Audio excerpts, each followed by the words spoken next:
Bienvenue dans le podcast Coralie et Guillaume. Salut tout le monde et bon retour sur Talk Paris. Je m'appelle Coralie. Et moi, je m'appelle Guillaume. Nous sommes très heureux d'être avec vous aujourd'hui. Merci d'avoir choisi de passer ce moment à apprendre le français avec nous. Absolument. Nous apprécions énormément chacun de vous qui écoute notre podcast chaque semaine. Votre soutien compte énormément pour nous. L'épisode d'aujourd'hui sera un peu différent et vraiment passionnant. Nous allons vous aider à découvrir quelque chose de très important dans votre parcours en français. C'est ça. Aujourd'hui, nous allons tester votre niveau de français. Je vais vous raconter 2 histoires. La première sera autour du niveau A2 à B1 et la seconde sera de niveau B2. Mais il y a une chose importante. Si vous ne comprenez pas tout, ce n'est pas grave du tout. Ne vous inquiétez vraiment pas. C'est simplement une manière amusante de voir où vous en êtes en ce moment. Exactement. N'oubliez pas qu'apprendre une langue, c'est comme gravir une montagne. Parfois, il faut s'arrêter un instant pour voir tout le chemin déjà parcouru avant de continuer à monter plus haut. Et justement, en parlant d'aller plus haut, apprendre le français ouvre vraiment beaucoup de portes dans la vie. Cela vous relie à des personnes de nombreux pays, et cela vous donne accès à des livres, des films et des opportunités incroyables que vous n'auriez peut-être jamais imaginées. En plus, quand vous apprenez une nouvelle langue, vous n'apprenez pas seulement des mots et de la grammaire. Vous élargissez réellement votre esprit et vous changez votre façon de voir le monde. C'est comme découvrir une nouvelle manière de regarder le monde avec plus de clarté. Chaque jour où vous étudiez, chaque mot que vous découvrez, chaque échange que vous partagez, tout cela s'accumule.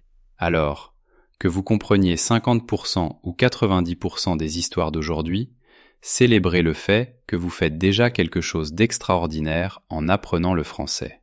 Souvenez-vous que parler couramment ne veut pas dire être parfait. Cela veut dire partager vos pensées et créer des liens avec les autres. Et vous êtes déjà en train de le faire simplement en étant ici. Très bien. Vous êtes prêt à mettre votre français à l'épreuve ? Commençons par quelques conseils utiles avant de plonger dans notre première histoire. Que devraient garder nos auditeurs en tête ? Premier conseil, n'essayez pas de comprendre chaque mot. Concentrez-vous sur l'idée principale de l'histoire. Deuxième conseil, si vous entendez un mot que vous ne connaissez pas, ne vous arrêtez pas. Continuez à écouter et essayez d'en deviner le sens grâce au contexte. Et troisième conseil, détendez-vous. C'est un entraînement, pas un examen. Et n'oubliez pas, vous pouvez toujours réécouter l'épisode si vous en avez besoin. Exactement. Maintenant, plongeons dans notre première histoire. Très bien tout le monde.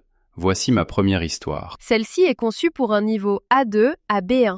Donc si vous commencez votre parcours intermédiaire, elle est parfaite pour vous. Écoutez attentivement et ne vous inquiétez pas si vous manquez un mot ou deux. Concentrez-vous simplement sur l'idée principale. C'est parti! Première histoire, l'homme qui a fait le tour du monde à pied. En 1970, un homme nommé Dave Kunst a décidé de faire quelque chose que personne n'avait jamais fait auparavant. Il voulait faire le tour complet du monde à pied. Pas en voiture, pas en avion, mais à pied. Ses amis pensaient qu'il était fou, mais Dave s'en fichait. Il avait toujours été différent des autres. Dave vivait dans une petite ville du Minnesota, aux États-Unis. Il avait un travail ordinaire, mais il s'ennuyait dans sa vie. Chaque jour se ressemblait. Il se réveillait, allait au travail, rentrait chez lui, regardait la télévision et allait se coucher. Il avait l'impression qu'il lui manquait quelque chose d'important. Un jour, pendant qu'il lisait un magazine, il a vu un article sur un homme qui avait traversé son pays à pied. Dave s'est dit, « S'il peut traverser un pays à pied, pourquoi est-ce que je ne pourrais pas faire le tour du monde ?» Cette idée l'a tellement enthousiasmé qu'il n'a pas pu dormir cette nuit-là. Dave a commencé à préparer son voyage. Il devait économiser de l'argent, acheter de bonnes chaussures de marche et se renseigner sur différents pays. Il avait aussi besoin de quelqu'un pour marcher avec lui, parce que marcher seul serait trop dangereux. Heureusement, son frère John a accepté de l'accompagner. Les 2 frères ont commencé leur voyage le 10 juin 1970. Ils sont partis de leur ville natale et se sont dirigés vers l'Est. Ils portaient des sacs à dos avec de la nourriture, de l'eau, des vêtements et des sacs de couchage. Ils avaient aussi une petite charrette qu'ils tiraient derrière eux. Les premières semaines ont été les plus difficiles. Ils avaient mal aux pieds tous les jours et ils étaient toujours fatigués. Parfois, il pleuvait et ils étaient complètement trempés. D'autres fois, le soleil était si fort qu'ils pouvaient à peine marcher. Mais ils n'ont pas abandonné.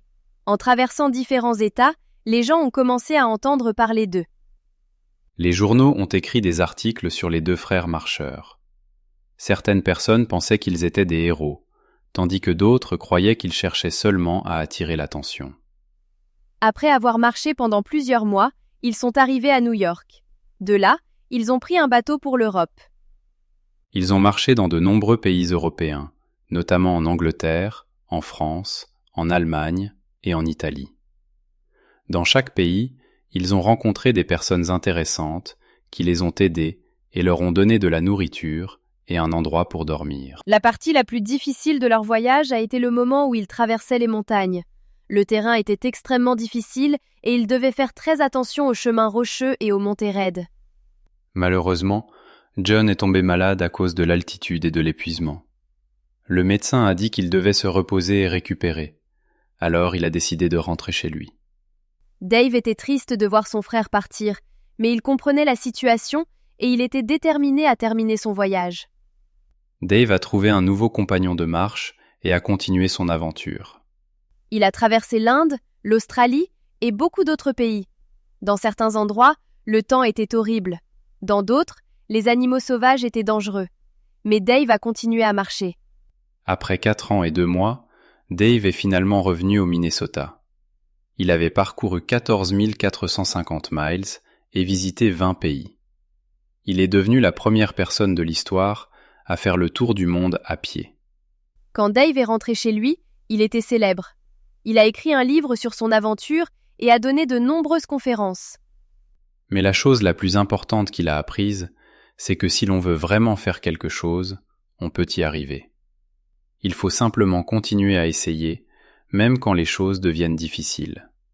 L'histoire de Dave nous montre que des gens ordinaires peuvent accomplir des choses extraordinaires. Il n'était ni un super-héros, ni un athlète professionnel. C'était simplement une personne ordinaire, avec un grand rêve et le courage de le suivre. Aujourd'hui, Dave est plus âgé, mais il pense toujours que faire le tour du monde à pied a été la meilleure chose qu'il ait jamais faite. Il dit que cela a complètement changé sa vie et que cela a fait de lui une personne plus forte et plus heureuse. Et voilà la fin de notre première histoire. Alors, comment vous êtes-vous senti ? Est-ce que vous avez réussi à suivre la plus grande partie ? N'oubliez pas, cette histoire était de niveau A2 à B1. Donc si vous avez compris les idées principales, vous vous débrouillez très bien. Waouh, Coralie, c'était une histoire vraiment inspirante. Maintenant, parlons de quelques éléments importants de français qui sont apparus dans cette histoire. Sur quoi nos auditeurs devraient-ils porter leur attention ? Excellente question. D'abord, parlons du passé, qu'on entend partout dans cette histoire. Nous avons utilisé le passé composé pour la plupart des actions principales. Dave a décidé, il a marché, ils ont commencé. C'est la base du récit en français. Quand vous racontez des actions terminées dans le passé, ce temps devient un très bon allié. J'ai aussi remarqué que tu as utilisé d'autres formes du passé. Tu peux expliquer ça ? Bien sûr. Nous avons aussi utilisé l'imparfait pour parler d'actions en cours ou de descriptions dans le passé. Par exemple, pendant qu'il lisait un magazine, il a vu un article. L'action de lire était en cours au moment où il a vu l'article. Cette combinaison entre l'imparfait et le passé composé est très fréquente dans les récits. Et qu'en est-il des mots de comparaison que tu as utilisés ? Ah oui, les comparatifs et les superlatifs. Nous avons dit que les premières semaines étaient les plus difficiles. C'est un superlatif. Nous avons aussi parlé d'une personne plus forte et plus heureuse. Ce sont des comparatifs. Au niveau A2 à B1, être à l'aise avec ces formes vous aide vraiment à mieux vous exprimer. J'ai aussi entendu beaucoup de pouvait, ne pouvait pas et peut. Pourquoi est-ce important ? Très bonne remarque. Les verbes modaux comme pouvoir, devoir et vouloir sont essentiels pour exprimer la capacité, la possibilité ou l'intention. Il ne pouvait pas dormir montre une incapacité. Vous pouvez y arriver montre une possibilité. Ces petits verbes ajoutent énormément de sens à nos phrases. Et les mots de liaison, j'ai remarqué qu'il y en avait beaucoup. C'est vrai, les connecteurs sont essentiels pour parler avec fluidité. Nous avons utilisé mais pour le contraste, parce que pour la cause, pendant que pour des actions simultanées, et après pour la chronologie. Ces mots aident vos idées à s'enchaîner naturellement au lieu de paraître coupées. Entraînez-vous à les utiliser dans vos propres histoires. Tu as un dernier conseil de grammaire à partir de cette histoire? Oui, encore une chose, les phrases avec si. Nous avons utilisé une structure comme « si vous voulez vraiment faire quelque chose, vous pouvez y arriver ». Ce type de phrase est parfait pour les apprenants de niveau A2 à B1. C'est simple, mais très efficace pour exprimer une possibilité et donner un conseil. Donc nos auditeurs devraient se concentrer sur les temps du passé, les comparatifs, les verbes modaux, les connecteurs et les phrases avec si. Exactement. Ce sont les bases importantes du français intermédiaire.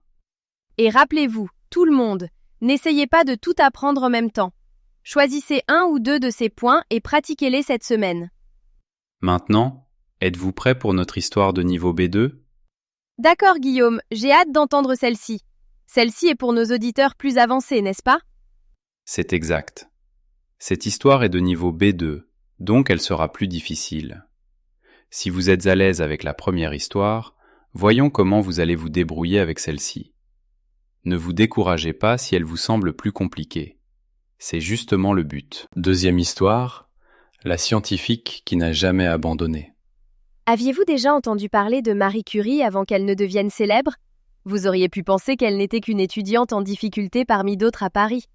Peu de gens savaient alors que cette femme polonaise déterminée allait révolutionner la science et devenir la première personne à recevoir 2 prix Nobel dans 2 domaines différents. Marie travaillait sans relâche depuis des années dans son laboratoire improvisé quand elle est tombée sur quelque chose d'extraordinaire. En examinant la pèche blande, un minerai d'uranium, elle a remarqué qu'elle était beaucoup plus radioactive que l'uranium pur ne devait l'être. Cette observation, aussi insignifiante qu'elle ait pu sembler aux autres, a éveillé sa curiosité. Elle a formulé une hypothèse. Il devait exister un élément inconnu dans ce minerai. Son mari Pierre, d'abord sceptique, s'est vite passionné pour sa théorie. Ensemble, ils se sont lancés dans ce qui allait devenir l'un des parcours scientifiques les plus pénibles jamais entrepris. Le couple traitait des tonnes de pêche blande depuis des mois. Pourtant, il n'avait à peine extrait qu'une trace de cette mystérieuse substance. Le travail était exténuant. Ils passaient des journées entières à remuer d'immenses cuves de minerais bouillants avec des tiges de fer, leurs mains se tachant de façon permanente, tandis que leur santé se détériorait à cause d'une exposition constante aux radiations. Au moment où ils ont compris toute l'ampleur des dangers auxquels ils faisaient face, Marie avait déjà réalisé sa découverte révolutionnaire. Elle n'avait pas isolé un, mais 2 nouveaux éléments, le polonium et le radium. Cependant, convaincre la communauté scientifique s'est révélé presque aussi difficile que la découverte elle-même.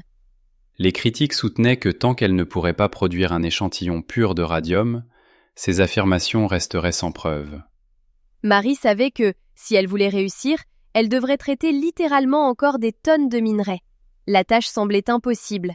Pourtant, elle a persévéré. Avec des financements à peine suffisants et un matériel rudimentaire, Marie a passé encore 4 années à perfectionner ses méthodes. Elle travaillait souvent seule tard dans la nuit, fascinée par la lueur bleu-vert presque irréelle qui émanait de ces échantillons de radium. Si elle avait su à l'époque ce que nous savons aujourd'hui sur les effets des radiations, elle aurait peut-être abordé son travail autrement.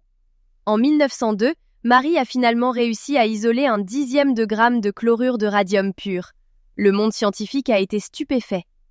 Non seulement elle avait prouvé l'existence de nouveaux éléments, mais elle avait aussi ouvert la voie à la recherche sur la radioactivité, un terme qu'elle avait elle-même créé. La reconnaissance qui a suivi a été à la fois une bénédiction et un fardeau. Malgré le prix Nobel de physique remporté en 1903, partagé avec Pierre et Henri Becquerel, Marie a dû faire face à une forte discrimination liée au fait qu'elle était une femme. Beaucoup de collègues suggéraient que Pierre méritait le mérite principal, en laissant entendre que Marie ne faisait que l'assister. La tragédie a frappé en 1906, lorsque Pierre a été tué dans un accident de rue. Marie, bouleversée mais déterminée, a continué leur travail. Elle est devenue la première femme professeure à l'Université de Paris. et, en 1911, elle a reçu un deuxième prix Nobel, cette fois en chimie.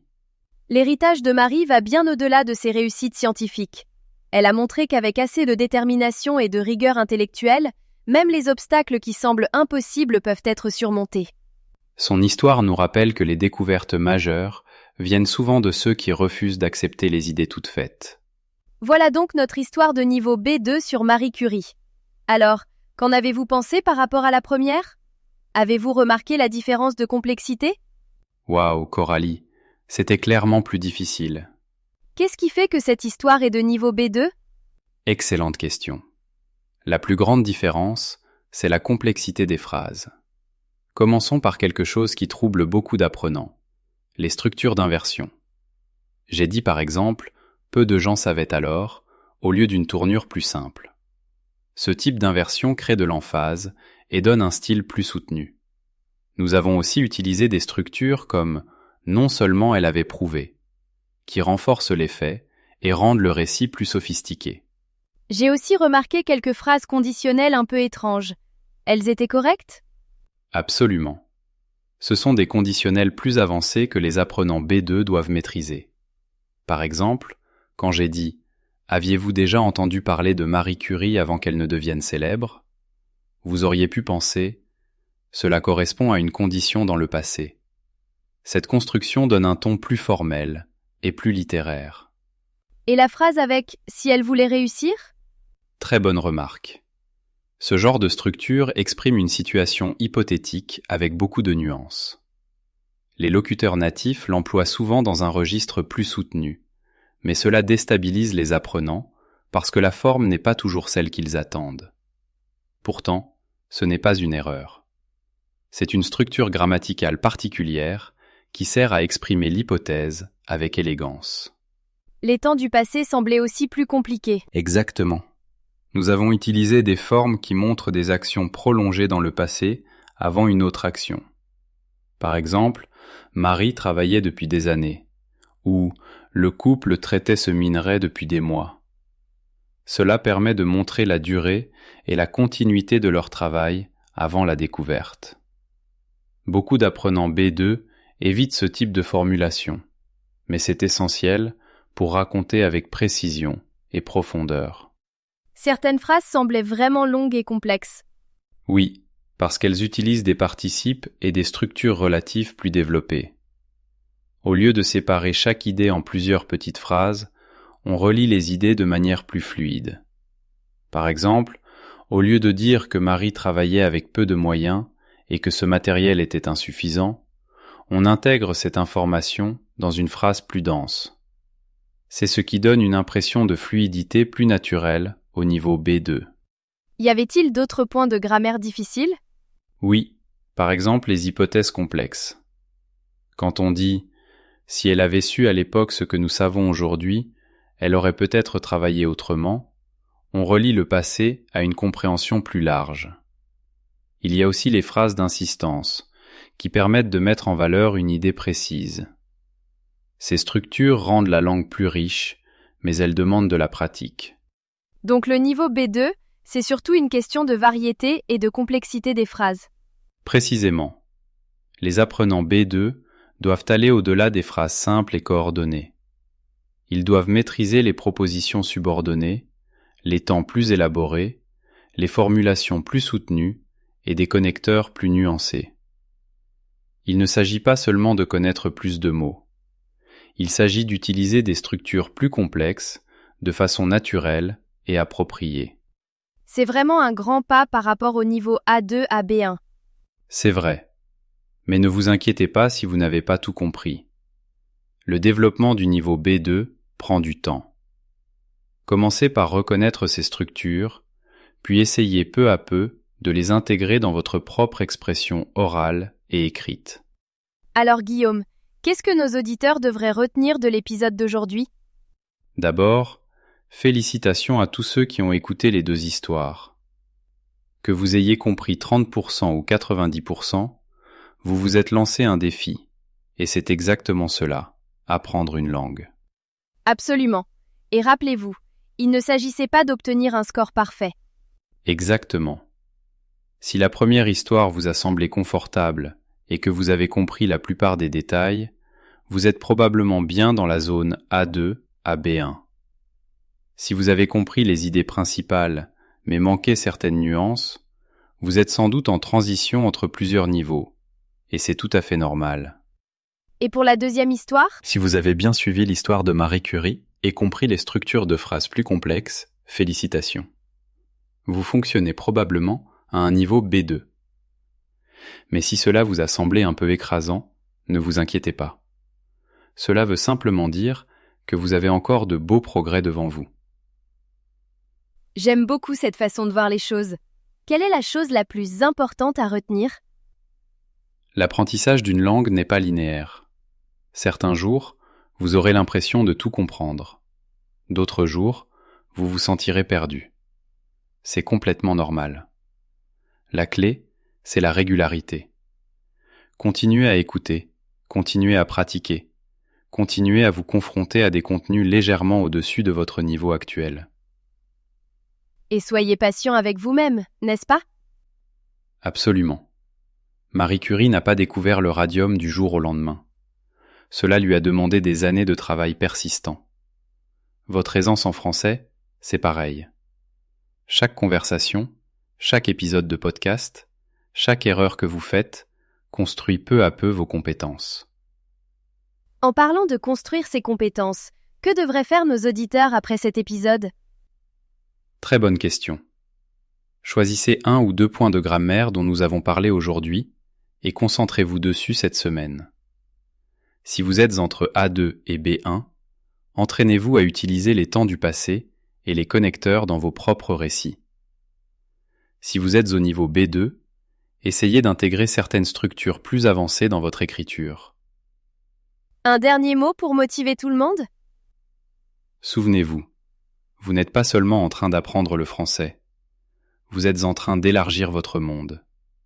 Chaque nouvelle structure que vous maîtrisez, chaque histoire que vous comprenez, chaque conversation que vous avez, ouvre des portes vers de nouvelles opportunités, de nouvelles amitiés et de nouvelles façons de penser. Et franchement, si Dave Kunst a pu faire le tour du monde à pied, et si Marie Curie a pu découvrir de nouveaux éléments avec un équipement très simple, alors vous pouvez, vous aussi, maîtriser le français. C'est exactement cet état d'esprit. Merci beaucoup de nous avoir rejoints aujourd'hui. Continuez à pratiquer, continuez à croire en vous et surtout, continuez à apprécier le voyage. N'oubliez pas de vous abonner si ce n'est pas encore fait et parlez de Talk Paris à vos amis. Nous reviendrons la semaine prochaine avec d'autres histoires, d'autres conseils et de nouvelles aventures en français. D'ici là, continuez à apprendre et à progresser. Nous croyons en vous. Au revoir tout le monde. À très bientôt.